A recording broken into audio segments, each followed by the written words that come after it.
एक नज़म सुनो शेख। सालिया सालिया नज़म शेख।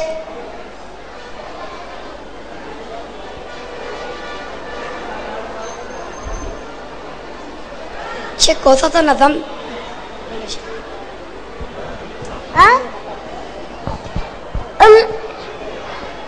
उम्मी रब्बत बैती उम्मी में अगले कुलो उम्मी रब्बत बैती कुलो अब्दुल अजीज फाश अब्दुल अजीज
माशाअल्लाह अयना यज अयना लिजलन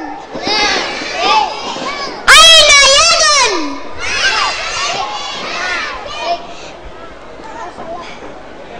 माशाअल्लाह इजलिसु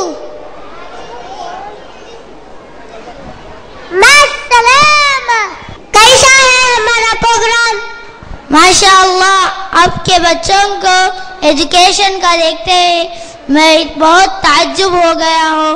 माशाअल्लाह आपके बच्चे अच्छा पढ़ रहे हैं। नेक्स्ट ईयर मेरे भाइयों और दोस्तों को स्कूल में जमाने की कोशिश है इंशाअल्लाह। ठीक है इंशाअल्लाह। If the Quran should be read with understanding, let us listen to the translation of Suratul Ikhlas in different languages.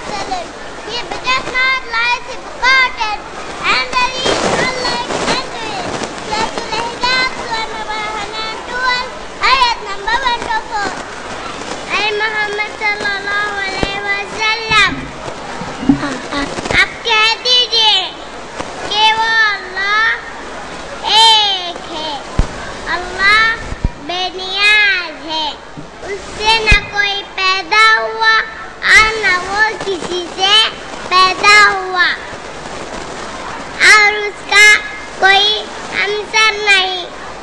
Mohammad सल्लल्लाहु अलैहि वसल्लम इलानु अने अल्लाह ఏకైకుడు అల్లా ఎవరి అక్షర లేనివాడు ఆయనకు సంతానం లేదు మరియు ఆయన కూడా ఎవరి సంతానం కాదు మరియు ఆయనకి సాటి సమానం ఎవరు లేదు.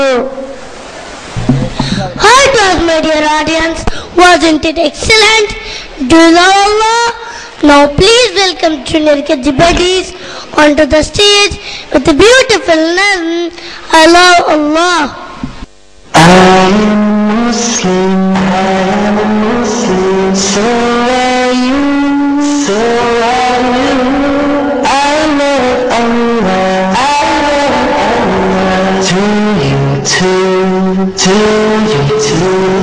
What is Islam? What is Islam? Do you know? It is five principles.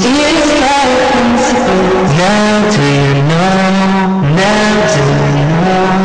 La ilaha illallah, Muhammadur Rasulullah, that's the first principle. Now do you know? The second one is called Salah. We bring the mass for Allah. That's the second principle. Now do you know?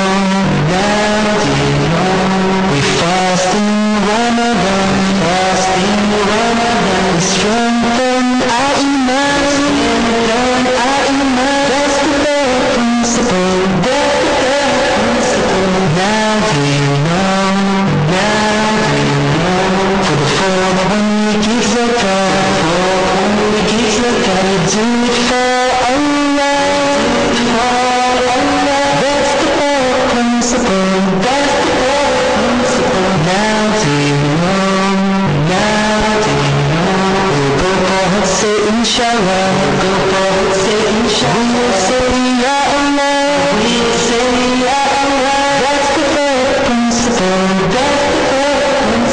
Now do you know? I know Islam. So do you. It is five principles. Now do you know?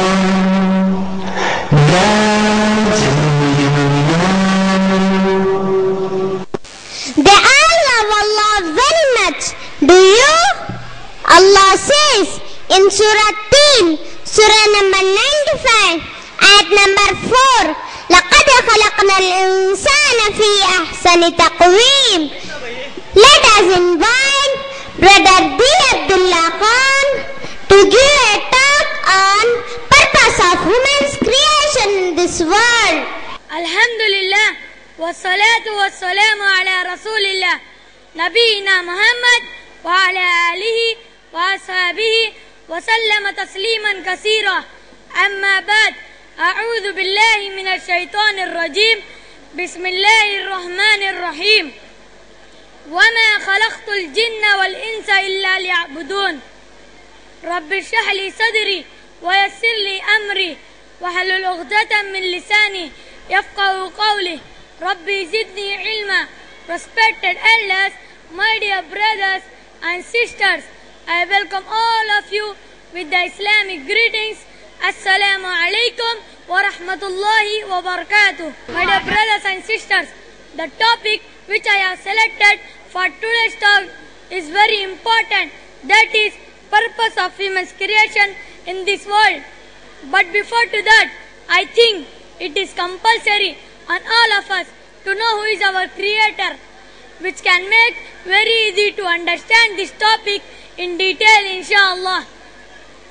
As we know, there are hundreds of religions in this world and they have their own God.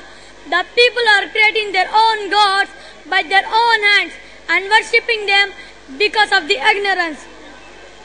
This is compulsory for each and every human to think about the real God and identify Him and worship Him alone. For that, the Quran gives full definition about God Almighty and His qualities.